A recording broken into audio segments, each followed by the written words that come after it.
This video sponsored by SBO Digital Marketing. Join SBO Digital Marketing. Work from home opportunity. Mobile based part time job. Perfect for students, homemakers, and job seekers. Use your free time to earn. No fixed hours. Work at your convenience.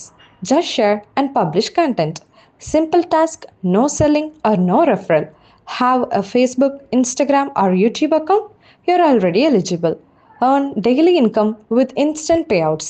Start from day one. Skip பண்ணாதீங்க. பெரிய தப்பு. தினம் 300 ரூபாய் சம்பாதிக்க அரிய வாய்ப்பு. Instagram, Facebook பயன்படுத்த தெரிந்தால் போதும் content post and content publishing மூலமா தினம் 300 ரூபாய் சம்பாதிக்கலாம். இந்த வேலை செய்ய 5 நிமிடம் போதும். Work training support, group communication support, all language customer live chat support, முக்கியமா சொந்தமா ஒரு பிசினஸ் ஸ்டார்ட் பண்ற அளவுக்கு உங்களால கற்றுக்கொள்ளவும் முடியும், சம்பாதிக்கவும் முடியும். இந்த வேலை வாய்ப்பு வழங்குவது 5 வருடத்திற்கு மேல ரன் ஆகிட்டு இருக்க நம்ம தமிழ்நாட்டு company school of business organisation private limited. மேலும் விவரங்களுக்கு டிஸ்கிரிப்ஷன்ல கொடுத்திருக்க நம்பருக்கு வாட்ஸ்அப் பண்ணுங்க. எரிசின கொற்றவனின் தொண்டியம்மா முன்னுரையிலிருந்து பார்ப்போம் வாங்க. ஓங்காரி என்பாள் அவள் ஒரு பெண் பிள்ளை, நீங்காத பச்சை நிறத்தை உடையவள். ஆங்காரி ஆகியே ஐவரை பெற்றிட்டு ரீங்காரத்துள்ளே இனித்திருந்தாளே. திருமந்திரம் திருமூலர்.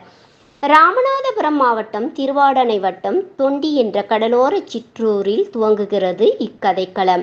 இதில் சொல்லப்பட்ட அனைத்தும் கடவுள் நம்பிக்கை சார்ந்த கதைகள் என்பதோடு மட்டுமல்லாமல் உண்மையாக நடந்ததாக சொல்லப்பட்ட கதைகளே இங்கு கோர்க்கப்பட்டுள்ளன.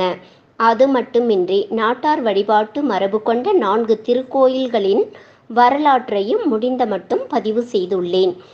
நாட்டார் வழிபாட்டு மரபு சார்ந்த உண்மை கதைகளை ஒரு சிறிய புத்தகமாக எழுத வேண்டும் என்ற எண்ணம் வந்தபோது சிவகங்கை மாவட்டம் காளியார் கோயில் துவங்கி ராமநாதபுரம் மாவட்டம் ராமேஸ்வரம் வரை உள்ள திருக்கோயில்கள் அனைத்துக்கும் சென்று வந்தேன்.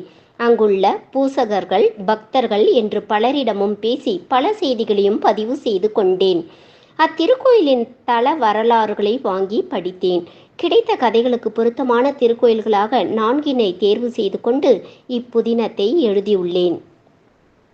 இப்புதினத்தில் சொல்லப்பட்ட பெரும்பான்மையானவை உண்மை கதைகள் என்றாலும் சொல்லப்பட்ட சம்பவங்கள் அனைத்தும் கற்பனை கலந்தும் முலாம் பூசப்பட்டும் தான் கூறப்பட்டுள்ளது. அதற்காக சொற்களுக்கும் முலாம் பூசப்பட்டிருக்கும் என்று கருத வேண்டாம். வட்டார வழக்கு வசை சொற்களை உள்ளது உள்ளபடியே இதில் பதிவு செய்துள்ளேன். இங்கு கெட்ட வார்த்தைகள் என்று ஏதும் கிடையாது. எல்லாமே கேட்ட வார்த்தைகள்தான். இதை முன்னுரையிலேயே சொல்லிவிட வேண்டும் என்று எண்ணினேன். காரணம், சொற்களால் சூடுபடும் இலகிய உள்ளம் கொண்ட மாந்தர்களுக்கான புத்தகம் இதுவல்ல என்பதை உணர்த்த மட்டுமே. எத்தனையோ நூல்களை படித்திருப்பீர்கள், அதனை ரசித்தும் இருப்பீர்கள். இருப்பினும் அந்த நூலில் ஏதாவது ஓரிடம் தொய்வாக இருப்பதாக உணர்ந்தும் இருப்பீர்கள். நீங்கள் உணர்ந்தீர்களோ இல்லையோ, நான் உணர்ந்துள்ளேன். அந்த தொய்வு இந்த நூலில் இருக்கக்கூடாது என்று நினைத்தேன். எனவே இக்கதை நகரும் வேகத்தில் எந்த தொய்வும் இல்லாதபடி இதை எழுதியிருப்பதாக நான் நம்புகிறேன். அந்த உணர்வு உங்களுக்கும் கிட்டியது என்றால் அதை காட்டிலும் பெருமகிழ்ச்சி எனக்கு வேறு ஏதும் இருக்க முடியாது. இந்த நூல் வெளிவருவதற்கு காரணமாகிய ஐயா சரவணன் கண்ணா அவர்களுக்கும் தோழர் பெரு தரன் அவர்களுக்கும் இதனை எழுத என்னை பெரிதும் ஊக்கப்படுத்திய தமிழ் ஆசிரியர் திருமதி தேன்மொழி அவர்களுக்கும் அட்டைப்படம் துவங்கி கதைக்கு நேர்த்தியாக சிறப்பான படங்களை வரைந்து கொடுத்த தோழர் மதி கலைவாணன் அவர்களுக்கும் இப்புதினத்தை வெளியிட்ட பதிப்பகத்தாருக்கும் மற்றும் என் தோழமைகள் அனைவருக்கும் இப்புத்தகம் சமர்ப்பணம். நெஞ்சம் நிறைந்த அன்போடு எரிசின கொற்றவன். நன்றி, வணக்கம்.